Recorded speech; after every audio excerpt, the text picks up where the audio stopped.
ये खेत, ये हरियाली, ये लहलहाती फसलें, ऊपर से सब कुछ इतना भरा पूरा सा दिखता है। लेकिन सच ये है कि इस हरियाली पर एक अदृश्य हमला चल रहा है। एक ऐसा खामोश मॉन्स्टर जो भारत ही नहीं पूरी दुनिया की फसलों से चुपचाप पोषण खींच रहा है। और इस खतरे का नाम है बढ़ता कार्बन डाइऑक्साइड। मतलब ये है कि फसल उग रही है, दाना भर रहा है, लेकिन उसके अंदर का दम, ताकत और पोषण कम होता जा रहा है। और दिक्कत यह है कि खतरा सिर्फ खेत तक नहीं है, सीधा हमारी थाली तक पहुंच चुका है। अब लीजिए, चावल, गेहूं, दाल, आलू, मटर, फल, हरी सब्जियां, सबकी क्वालिटी डाउन हो रही है। लेटेस्ट रिपोर्ट्स के मुताबिक पिछले 38 साल में भोजन की पौष्टिकता काफी घटी है। बिल्कुल, फसलें तेजी से बढ़ रही हैं, लेकिन कार्बन डाइऑक्साइड यानी कि पोल्यूशन उनके भीतर से आयरन, जिंक, मैग्नीशियम, प्रोटीन जैसे जरूरी तत्वों को कम कर रहा है। और यही वजह है कि आज थाली भरी होने के बावजूद भी शरीर तक कोई बहुत न्यूट्रिशन पहुंच नहीं रहा। बिल्कुल मीनाक्षी, क्योंकि खाने के बाद भी शरीर खोखला होता जा रहा है और यही सबसे बड़ा डर है।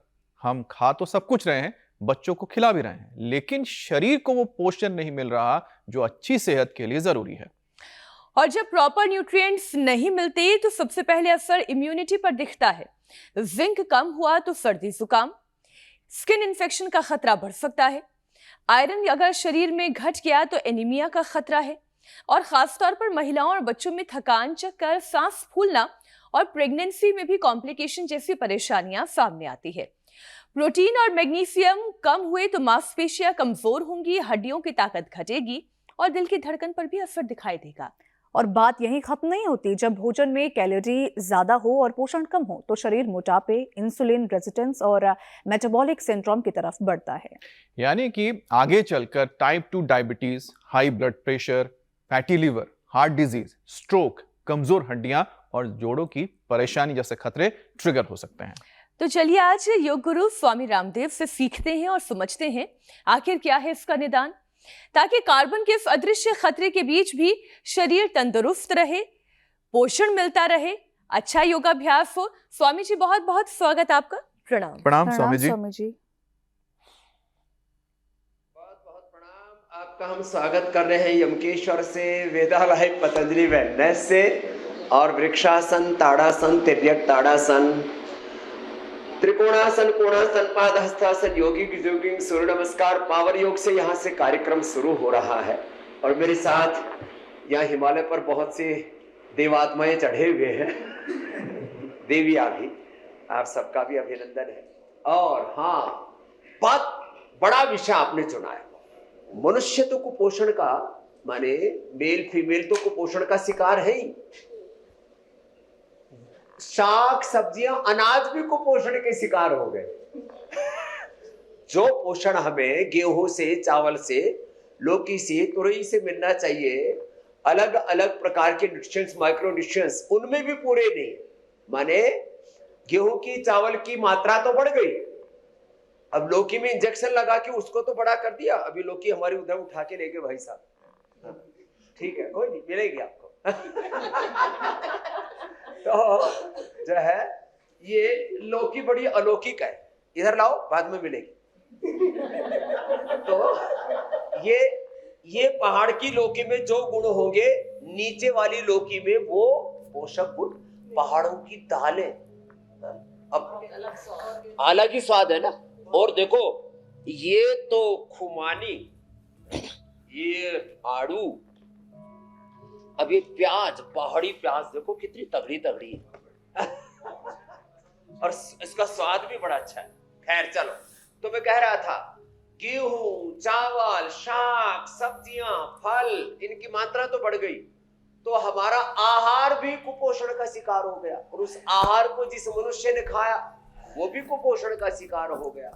Vitamin D, B12, calcium, iron, omega, अलग अलग प्रकार के प्रोटीन्स, अलग अलग प्रकार के माइक्रोन्यूट्रिएंट्स की डेफिशिएंसी से इम्यूनिटी कंप्रोमाइज हो गई। और एक बार हमारी जीवनीय ऊर्जा गड्ढमड हुई तो फिर मोटापा, BP, sugar, thyroid, liver kidney की प्रॉब्लम्स, सारी लाइफस्टाइल डिजीज, ऑटोइम्यून डिजीज और कैंसर जैसे रोग भी हो जाते। कैंसर जैसे रोगों का कारण ये छोटी छोटी ही दिक्कतें हैं। तो ताड़ासन, तिर्यक ताड़ासन, कट चक्रासन, आज सारे आसन ऐसे ही एक रिदम से करवा रहे हैं आपको। आप भी थक नहीं रहे वैसे, अच्छे भाई बहन हैं आप। Thank you. अब स्वामी जी, जिस लौकी के दर्शन आपने अभी सुबह सुबह कराए, ट्रैकिंग अच्छी हो। अब हाँ, हम उतने लकी तो है नहीं कि हम यमकेश्वर जाकर रह सके, जहाँ एकदम प्रकृति की गोद में हो, एकदम नीला नीला आसमान हो, चारों तरफ हरियाली हो, पेड़ पौधों के बीच में हम भी सुकून की सांस ले रहे हों और पौष्टिक आहार ले रहे हों। हमें तो रहना है दिल्ली, नोएडा में, बद्रीनाथ तक का दर्शन, एनसीआर में, जहाँ प्रदूषण भी है, फसलों का पोषण खत्म हो रहा है, और खत्म होते फसलों के पोषण के साथ साथ हमारा भी पोषण खत्म हो रहा है। तो स्वामी जी, तो आज कार्बन डाइऑक्साइड का बढ़ता हुआ लेवल सिर्फ हवा को नहीं बल्कि हमारी थाली को भी कमजोर कर रहा है। फसलों में जिंक, आयरन, प्रोटीन और मैग्नीशियम घट रहा है। बात है। ऐसे में आम आदमी कैसे समझे कि पेट भरने के बावजूद शरीर कुपोषित है या पूर्णतः से पोषित हो गया है? हाँ, तो इसमें कुछ इंडिकेशन आ जाते हैं। जब विटामिन डी की कमी होती है तो हड्डियों में खटपट होने लगती है। विटामिन डी की कमी होती है तो इम्यूनिटी कंप्रोमाइज हो जाती है, और लंबे समय तक विटामिन डी की कमी रहे तो कैंसर जैसा रोग हो सकता है।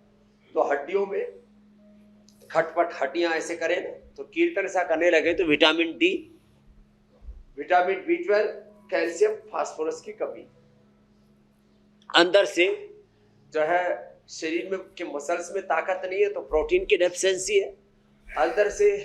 अब यहाँ तो आपको ट्रैकिंग कराते हैं वेदा लाइफ में, पहाड़ में तो पूरा जबरदस्त। आज पड़ोस में ही गांव है, पूज्य हमारे योगी आदित्यनाथ जी महाराज जी का, वहां पर एक शिव मंदिर के उद्घाटन के अवसर पर हम इधर आ गए थे। तो खैर ये ऐसे, और ये इतना तो करें, और पीछे आने वाले भाई छोड़ देना, बीच में फोन कट जाए तो लंबे लंबे श्वासों के साथ ऐसे। आज बेटियों के नंबर ज्यादा है भाई, थैंक यू। अच्छी बात है, हमारी बेटियां बड़ी मजबूत ऐसे। और सूर्य नमस्कार भी करो, कोशिश करो ऐसे। 1 2। तो vitamin D, B12, calcium, iron, omega से जब स्मृति जवाब देने लगे ना, कई बार चीजें रख करके भूल जाते हैं और फिर पूरे घर में खोजते रहते हैं। और कई बार तो जो है मीनाक्षी जी जी, वो चाबी जो है आंटी में रहती है, और आंटी पूरे घर में ढूंढती रहेगी चाबी कहाँ गई।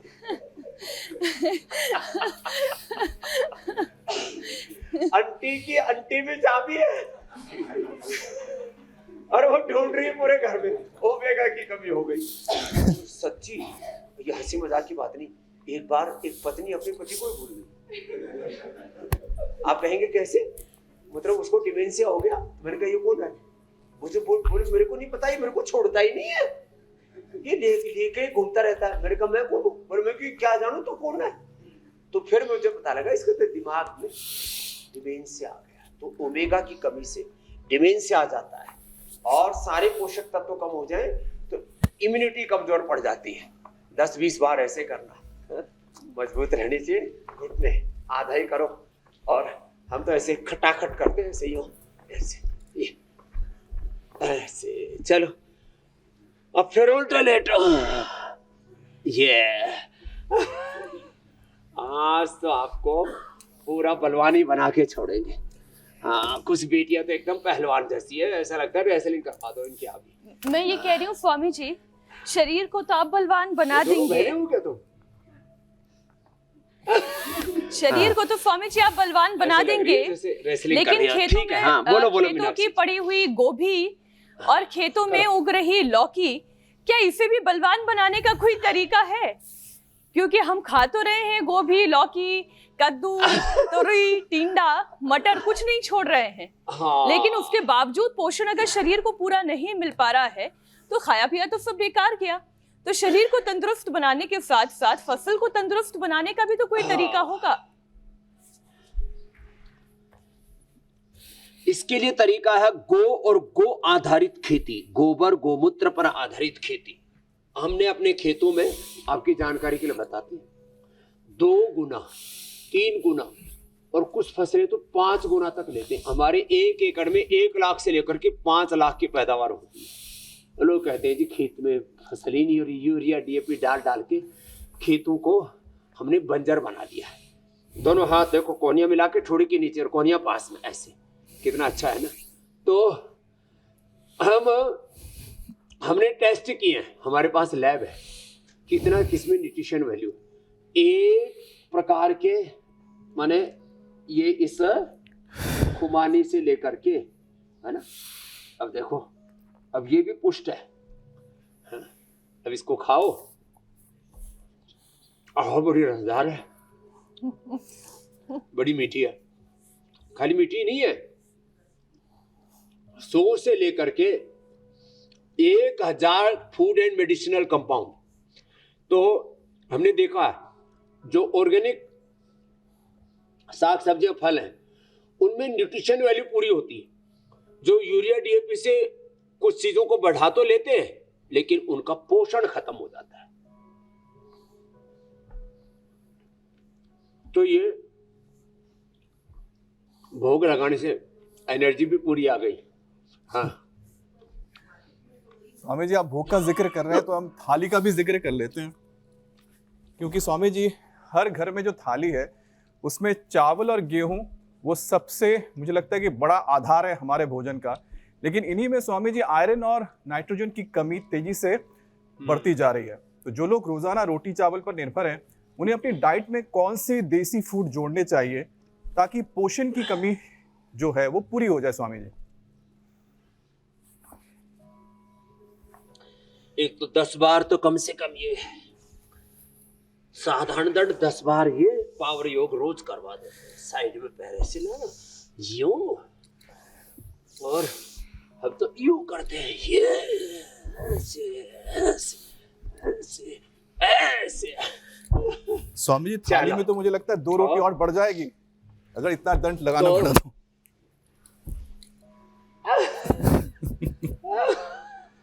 तो देखो अब क्या करें, फोर्टिफाइड सोल्ट, फोर्टिफाइड अलग जो है उसमें वो डाल रहे हैं, किसमें, नमक में, आटे में, तेल में, बोले न्यूट्रिशन डालो ऊपर से।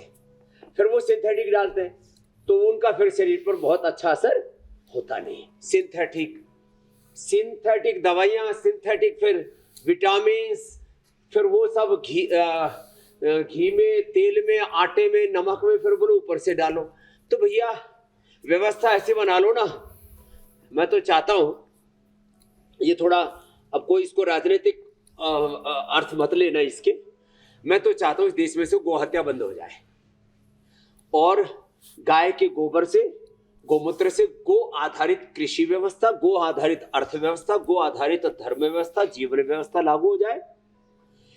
इस देश में जनसंख्या नियंत्रण का भी कानून बन जाए। इस देश के अंदर सुबह सुबह योग अनिवार्य कर दिया जाए सबके लिए। जो योग नहीं करेगा सबके, हाँ, उसको पेनल्टी लगा दी जाए, या उसको कुछ सरकारी सेवाओं से, जो योग नहीं करेगा उसको सरकारी हॉस्पिटल में इलाज नहीं मिलेगा। मेडिकल इंश्योरेंस नहीं होगा उसका। ये एक चीज मजबूत होगी, इंसान मजबूत होगा तो हिंदुस्तान मजबूत होगा। हाँ, ये है। स्वामी जी मजबूत तो तब होगा ना आप जब मजबूती देने वाला तो खाना योग खाएगा। कराते कराते इकोनॉमी और करेंसी पर मैं ये कह रही हूँ स्वामी कहाँ जी, तक बात ले गए। एक साथ इकोनॉमी तब मजबूत होगी जब करेंसी मजबूत होगी, करो बटर और करेंसी भी तब मजबूत होगी, इकोनॉमी भी तब मजबूत होगी जब उसको चलाने वाले मजबूत होंगे, जब वहाँ के नागरिक मजबूत होंगे, जब अच्छा खाना खाएंगे, अच्छा योगाभ्यास करेंगे, मनुष्य अच्छे केंद्र। शरीर के साथ तंदुरुस्त जीवन जिएंगे, तब सब कुछ बेहतर होगा। अब स्वामी जी, चने की ही मैं बात ले लेती हूँ। चने में जिंक की मात्रा 1988 में जहां दैनिक जरूरत का करीब 22% देती थी, 10 से 12 साल के बाद ये घटकर 17 तक रह जाएगी। जिंक की कभी इम्यूनिटी, बच्चों की ग्रोथ और संक्रमण से लड़ने की क्षमता पर असर डालती थी। जिंक बढ़ाने के लिए कौन कौन से अनाज, कौन सी दालें या फिर आजकल बीज खाने का भी चलन खूब बढ़ गया है, जिसमें पंपकिन सीड, सनफ्लावर सीड, इस तरीके की सीड की बात होती है। तो स्वामी जी, आयुर्वेदिक उपाय कौन कौन से कारगर होंगे अगर जिंक अच्छा करना है शरीर में? तो देखो, आपने ठीक कहा, ये पंपकिन सीड को जो है हमारे यहाँ पर कोला, कद्दू, खीरा और ककड़ी, ये सब खाते ही थे ना। और इन पहले माताएं क्या करती थी, इनके बीज निकाल करके अंदर के मगज निकाल लिया करती, तो उनको काम भी मिल जाता था। आजकल मम्मी किस में लग गई? मोबाइल में। मम्मी लग गई मोबाइल में, सीरियल देखने में और रील्स वीडियो देखने में, तो किट्टी पार्टी में। तो अभी ये वापस खरबूजा खाओ, तरबूजा खाओ, पंपकिन खाओ और सब जो है इनके बीजों का मगज निकाल के खाओ, किसी का मगज मत खाओ। कहते ना मेरा, तो मगज से मगज अच्छा होता है, इसलिए उसको मगज कहते हैं।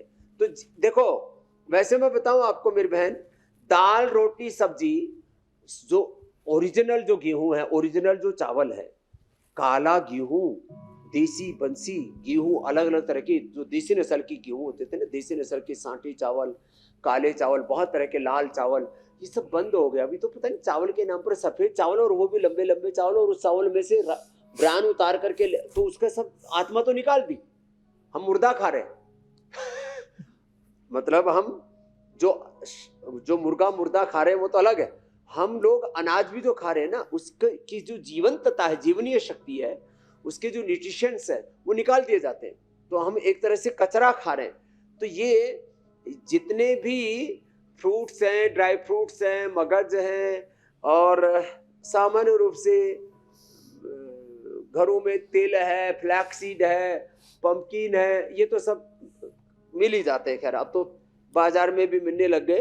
तो करीब 10 ग्राम, 10-20 ग्राम पंपकिन सीड आदि जितने भी सीड्स हैं, 10-20 ग्राम ड्राई फ्रूट्स, और जो भी फल, सीजनल फ्रूट्स जहां उपलब्ध है और सीजनल शाक सब्जियां जहां उपलब्ध है, इतना खा लेंगे तो उससे, जो आपने कहा, आज आप विषय तो बहुत बढ़िया चुन करके लाए हैं।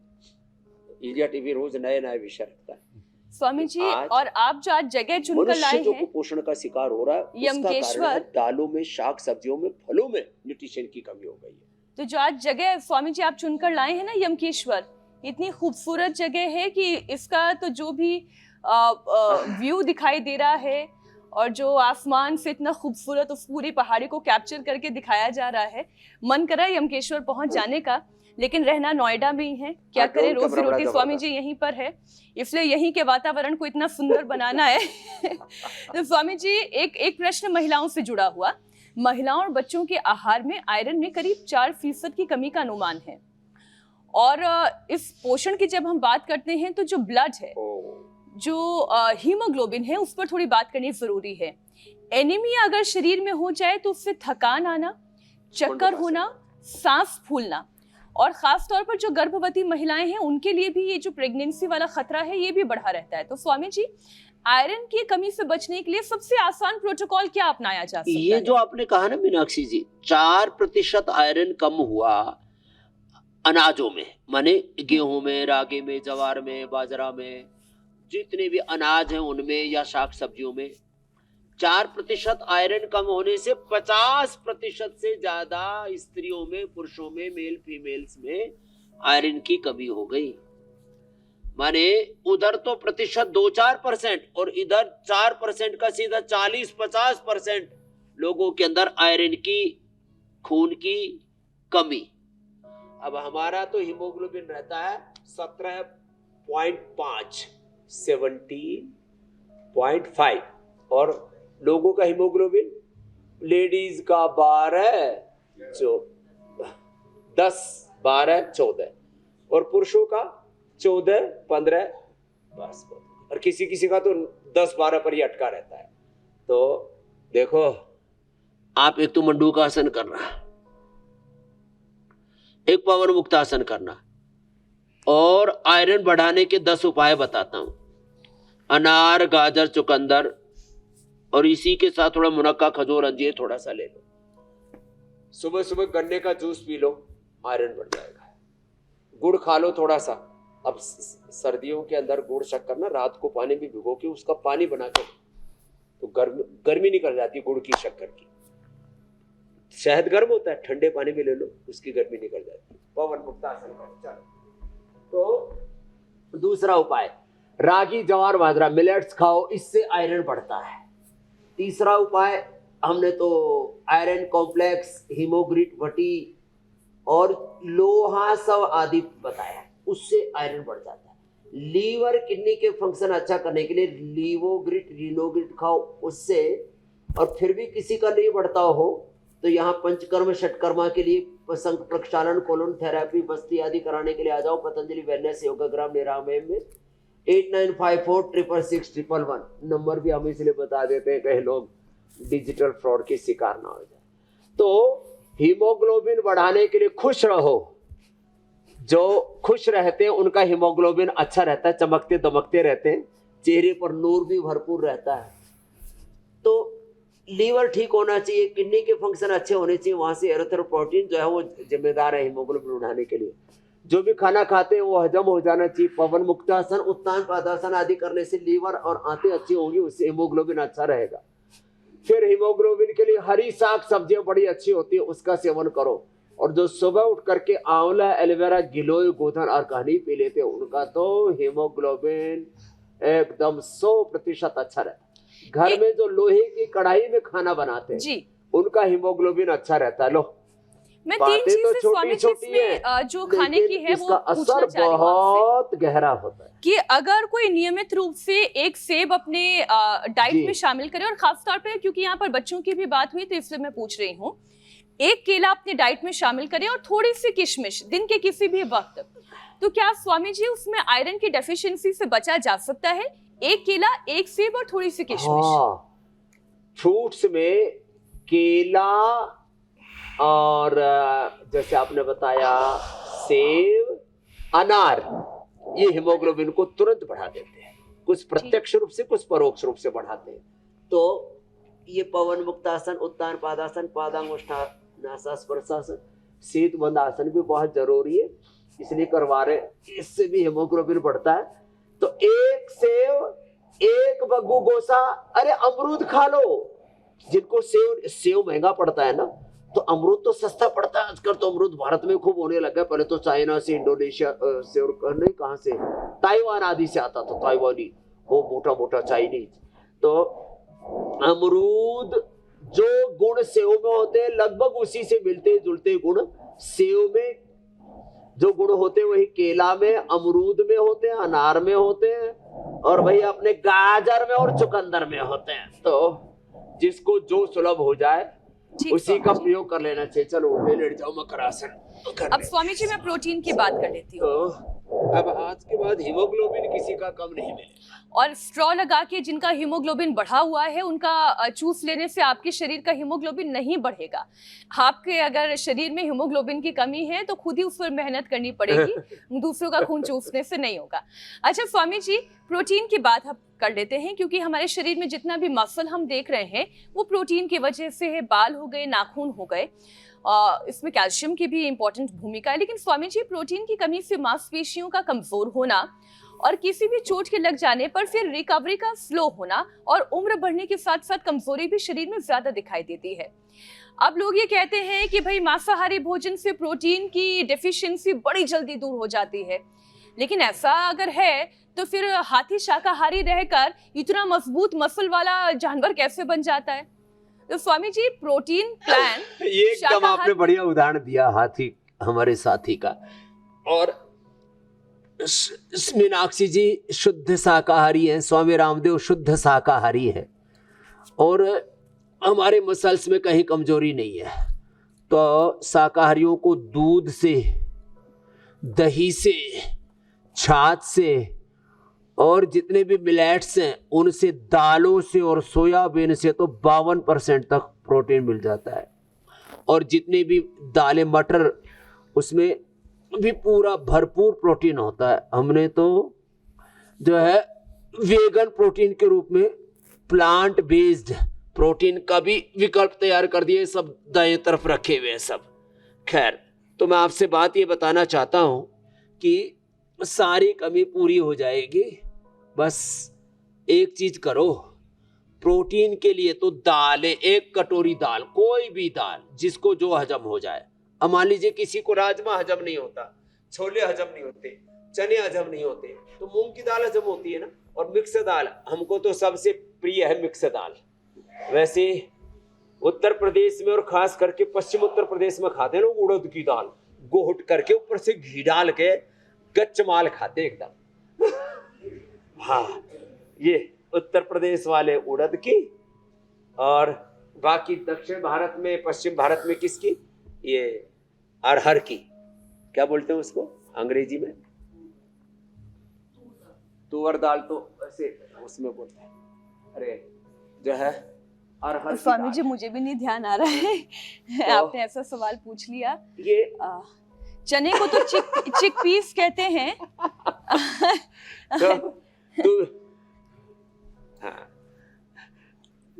तो जो भी दालें हैं ना, 5-10% का अंतर होता है। सभी दालों में पूरा भरपूर प्रोटीन होता है। दूध, दही, छाछ में भरपूर प्रोटीन होता है। मैं खास बात बताता हूँ। गांव में जो चौधरी होते हैं ना, बड़े लोग जिनके दूध दही खूब होता था, उनके बड़ा खाते थे घी। और जो बेचारे गरीब होते थे पहले उनको लस्सी दे दिया करते, उनके बालों के दम टरण। क्यों? सारा पोषण तो उसी में है, छाछ में। प्रोटीन पूरा, मिनरल पूरे, विटामिन पूरे, खाली फैटी फैट तो निकाला हमने। मक्खन निकाल के, घी निकाल करके छाछ, तो अच्छी बात है। पहले छाछ सब दे दिया करते थे, पूरे गांव को पोषण मिल जाता था। अब आजकल छाछ दूध से महंगी हो रही है। अमूल छाछ और क्या नाम है, मदर डेयरी की छाछ, पतंजलि से भी छाछ देते, महंगी हो रही है छाछ। तो खैर, ये तो छाछ से, दालों से, सोया से, न्यूट्रिला सोया चंक्स 52% है। लोग अंडे खाओ, अभी भी फिर ऐड चला रहा बहुत ज्यादा, पता नहीं क्या है। संडे हो या मंडे, रोज खाओ अंडे। सब सोया चंक्स लोगों ने भ्रांतियां फैला रखी। अच्छा विकल्प है। तो प्रोटीन की पूर्ति के लिए अंडा खाने की जरूरत नहीं है। चलो स्वामी जी, क्योंकि आपने न्यूट्रिला सोया चंक का जिक्र किया, तो मुझे लगता है कि उसके जैसा स्वाद तो मुझे लगता है बहुत ही कम चीजों में मिलता है। लेकिन हाँ, एक स्वामी जी है, एक ऐसी सब्जी है मुझे लगता है जिसका, हमारे अमित तो उसके ब्रांड एम्बेसडर। जी स्वामी जी, अब स्वामी जी कहते हैं ना कि एक ऐसी वस्तु या सब्जियों का ऐसा कह सकते हैं कि हम राजा ही है कि उसके बिना घर का काम ही नहीं चल सकता, वो है आलू। स्वामी जी, अब आलू को खाने के कितने तरीके हैं, और उसी तरह से एक टमाटर, इसका तड़का ना लगे तो लोगों के गले से खाना उतरने को तैयार नहीं होता। लेकिन स्वामी जी, ये दोनों ही चीजें ऐसी है जिसमें स्टार्च बढ़ने और मैग्नीशियम जैसे खनिज घटने की बात कही जा रही है। अब मैग्नीशियम की कमी से मसल क्रैम्प, नींद की परेशानी, चिड़चिड़ापन, दिल की धड़कन तक प्रभावित हो सकती है। इसलिए स्वामी जी, नर्वस सिस्टम को भी मजबूत करवाने की जरूरत है। तो कुछ उपाय हैं तो जरूर बताएं स्वामी जी, क्योंकि आलू को तो त्याग नहीं सकते, टमाटर के बिना तो स्वामी तड़का लग नहीं सकता। हाँ देखो, मैग्नीशियम की कमी से तो कई बार हाथ पैर ऐसे अकड़ जाते हैं और आदमी ऐसे कूदने लगता है। लोग क्या कहते हैं, इसमें भूतनी आ गई। और माताओं बहनों में बहुत कमी हो जाती है मैग्नीशियम की। तो मैग्नीशियम की कमी के लिए हाँ हाथ पैर और पूरे शरीर ऐसे उछलने लगता है, बोले इसमें कोई भूत आ गया। और ये पहाड़ों में बहुत आता है। फिर एक को देख करके दूसरे भावनात्मक रूप से उसमें खो जाते हैं, तो वो उछलने लगते हैं। तो यहाँ देवता, भूत, प्रेत बहुत आते हैं। अनुलोम विलोम करो। तो मैग्नीशियम की कमी के लिए एक तो पहाड़ी आलू बड़ा अच्छा होता है। अभी भी पहाड़ी आलू, पहाड़ी दालें, पहाड़ी राजमा। तो खैर, तो देसी चीजों के ऊपर वापस लौटना पड़ेगा। आलू भी अभी 3-4 तरह की अच्छी अच्छी नस्लें हैं जिसमें न्यूट्रिशन। और आलू एक ऐसा भी आ गया, नीचे जमीन पर भी लगता है, ऊपर लता में भी लगता है, ऐसे भी आलू आ गए। तो खैर अभी वापस ध्यान देना पड़ेगा, अच्छी नस्लें आलू से लेकर के शाक सब्जियों की, तोरई, लौकी की भी, लौकी भी कई तरह की होती है, एक लंबी वाली लौकी, एक गोल होती है स्वामी जी, फिर गोल वाली लौकी, और फिर तोरई भी दो तरह की होती है, एक तो गलका और एक वो धारी वाली सबसे अच्छी होती है। अब इनमें इनकी न्यूट्रिशन वैल्यू में फर्क है, ये खाली ऐसे नहीं कि स्वाद में अंतर है, इनका न्यूट्रिशन वैल्यू भी अलग है। तो जितने भी शाक सब्जियां खाने वाले लोग हैं अलग अलग प्रकार की, उनमें मैग्नीशियम की कमी नहीं होती, नेचुरल रूप से उनको मैग्नीशियम मिलता है। और फिर भी अनुलोम विलोम प्राणायाम कर लें, इम्यूनोग्रिट वटी, इम्यूनोग्रिट गोल्ड खा लें, और सुबह उठ करके आंवला एलोवेरा गिलोय पी ले, आंवला एलोवेरा गिलोय पी ले। और फिर भी जिनमें ज्यादा ही कमी है तो एलोवेरा गिलोय, पारिजात, निर्गुंडी।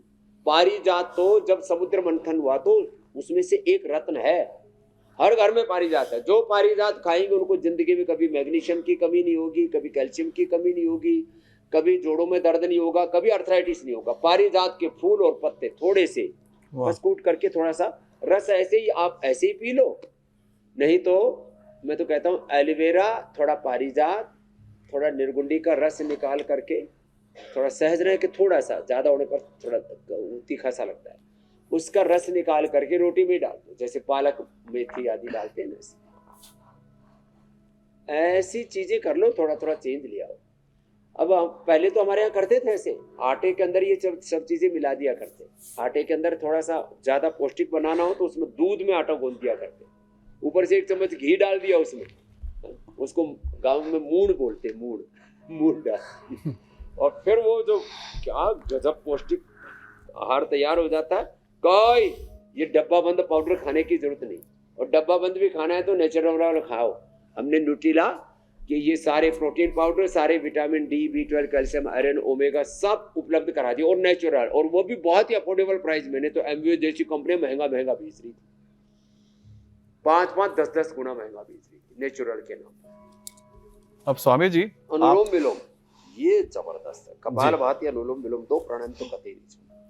अब स्वामी जी, क्योंकि आप तो हमेशा जिक्र करते हैं कि खाने में पोषण होना चाहिए, क्योंकि वही पोषण आपकी सेहत को और ज्यादा सेहतमंद बनाता है, लेकिन स्वामी जी कई बार होता है ना कि अगर किसी जीव के प्राण ही निकाल दो तो अचेतन हो जाता है, मृत हो जाता है, उसका कुछ फायदा नहीं होता। तो स्वामी जी आजकल हमारे खाने पीने में भी ये हालत हो रही है। अब भोजन में बहुत सारी कैलोरी तो होती है लेकिन पोषण घटता जा रहा है, तो मोटापा, इंसुलिन रेजिस्टेंस, डायबिटीज और फैटी लीवर जैसी लाइफस्टाइल बीमारियां स्वामी जी बढ़ती जा रही हैं।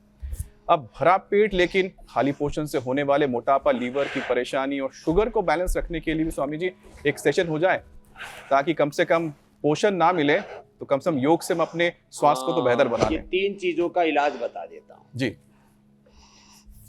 एकदम आपने कहा ना कि खाना तो खा रहे हैं, खाने की जान निकाल दी हमने, खाने के अंदर से जो उसका पोषक तत्व है, उसका जो न्यूट्रिशन वैल्यू है, निर्जीव खाना खा रहे हैं, निर्जीव खाना खा रहे हैं, और उससे डायबिटीज हो रही है। तो मंडूकासन करें, योग मुद्रासन करें, खीरा, करेला, टमाटर का जूस, उसके साथ मधुनाशिनी, मधुग्रिट का सेवन करें, तो डायबिटीज और डायबिटीज के कॉम्प्लिकेशंस, डिजीज के एडवर्स इफेक्ट, एलोपैथी की सिंथेटिक मेटफॉर्मिन, इंसुलिन आदि दवाइयाँ सब लगा करके फिर आंखों पर पूरा असर आ जाता है, आई ग्रिड, किडनी पर असर आ जाता है, रीनोग्रिड, पूरे ब्रेन नर्वस सिस्टम पर असर आ जाता है, तो न्यूरोग्रिड फिर साथ में हमें देनी पड़ती है, इम्यूनोग्रिड गोल्ड देनी पड़ती है, नहीं तो डायबिटीज के कारण से लोगों की जिंदगियां अंदर से जर्जरित हो रही है। तो ये तो शुगर के लिए बता दिया। बीपी के लिए मुक्तावटी और लौकी का जूस अप्रतिम, बस लौकी का जूस कड़वा ना पिए, इतना ध्यान रखें।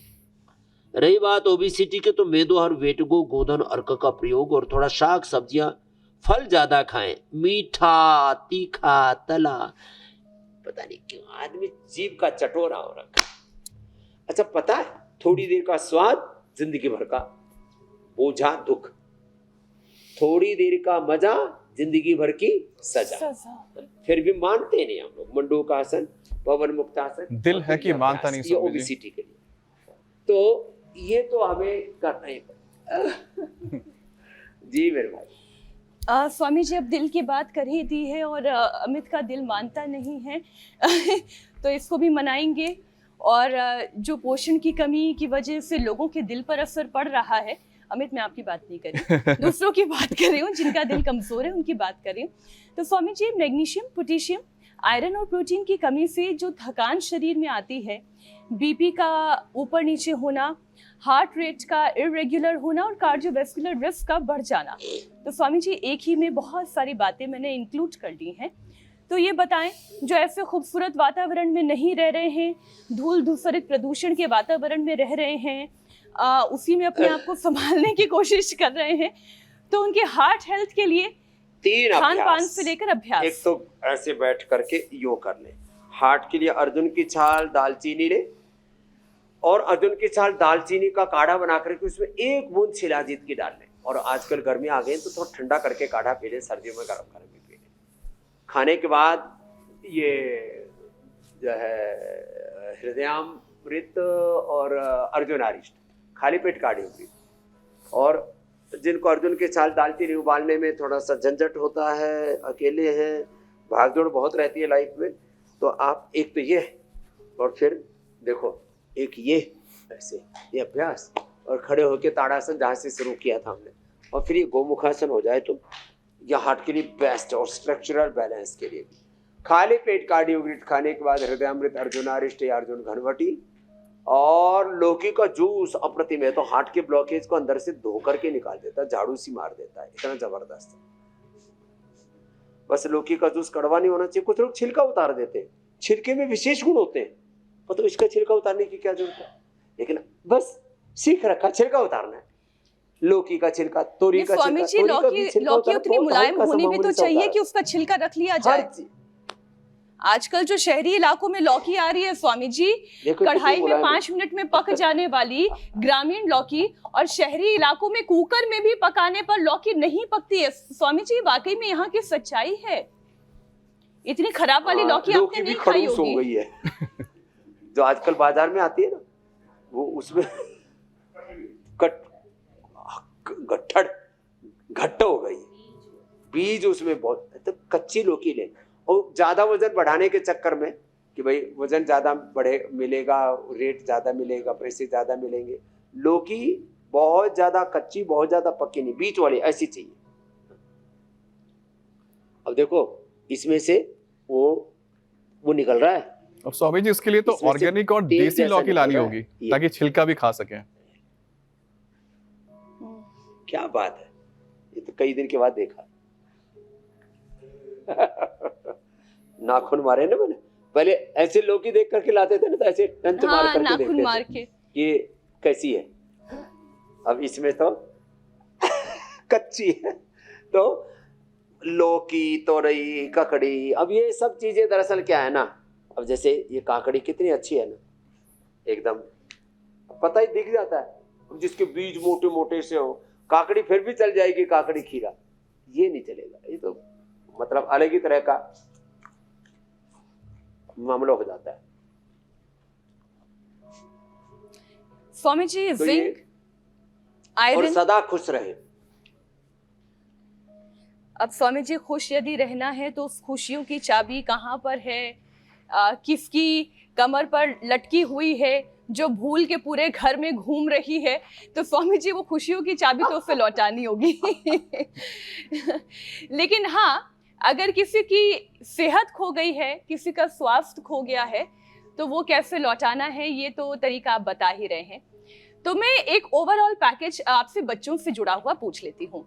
Zinc, iron, vitamin B12, folate और प्रोटीन, अगर ये सही मात्रा में बच्चों के शरीर में ना जाए तो उनका कंसंट्रेशन से लेकर उनकी याददाश्त और उनके मूड पर भी इसका असर पड़ता है।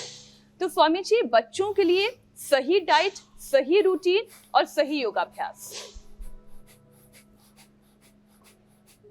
देखो बच्चों के लिए एक तो प्राणायाम, भस्त्रिका, कपालभाति, अनुलोम विलोम, और बच्चों के लिए एक शीर्षासन भी जरूरी है, एक ये भी करवा दिया। तो बच्चों के लिए मेधावटी, दूध में अब जैसे आजकल आम आ गया, आम, केला, खजूर, मुनक्का, अंजीर और flaxseed, flax seed, chia seed और थोड़ा सा अलग अलग प्रकार के मगज, थोड़ी थोड़ी मात्रा में 1-2 चम्मच रात को भिगो दे और सुबह अच्छे से पीस करके मिक्सी में घोट करके बच्चों को दे दे। उसमें मीठा करने के लिए चीनी न डाले, खजूर, मुनक्का, अंजीर डाले। इतना यदि बच्चों को दे दिया तो फिर यहाँ कॉम्प्लॉन, बुआई, हॉर्लिक्स, बॉर्नवीटा, ये तमाम तरह का ये झमेला जो चल रहा है ना, इसमें नहीं गुजरना पड़ेगा। मामला गड़बड़ झाला है, घोटाला है। तो ये शीर्षासन बच्चों को बचपन से करवाएं। बच्चों को शीर्षासन, और जो शीर्षासन नहीं कर पाते उनको सर्वांगासन, ये जरूर करवा दिया करें। बच्चों को बचपन से शीर्षासन, सर्वांगासन कराएंगे, हाइट भी अच्छी रहेगी, स्ट्रेंथ भी अच्छी रहेगी, आईक्यू लेवल अच्छा रहेगा, कंसंट्रेशन अच्छा रहेगा। और बच्चों को फिर ये प्राणायाम, ये तो बहुत ही गजब है, ये बहुत जरूरी है। तो इतना कर लिया जी स्वामी जी, तो फिर तो जीवन ही संवर जाएगा। बिल्कुल स्वामी जी। तो स्वामी जी आपने बहुत बच्चे ही बुद्धिमान होंगे, प्रज्ञावान होंगे, सुंदर जगह शीलवान से, होंगे, बहुत गुणवान ही होंगे। मनमोहक जगह से आज अपने जीवन को भी सुंदर बनाने के लिए कितने सारे छोटे छोटे उपाय बताए हैं। और मुझे लगता है जिन्होंने भी इसको अपना लिया जीवन में, उनको भी कभी कोई कष्ट नहीं होगा, स्वस्थ रहेंगे, बहुत ही सुंदर और खूबसूरत रहेंगे। तो स्वामी जी आपसे आज्ञा लेते हैं। बहुत बहुत धन्यवाद स्वामी जी। प्रणाम स्वामी जी। प्रणाम स्वामी जी। बहुत बहुत प्रणाम। आप भी आइए एक बार वेदा लाइफ, यहाँ यमकेश्वर हिमालय में। धन्यवाद। बिल्कुल स्वामी जी।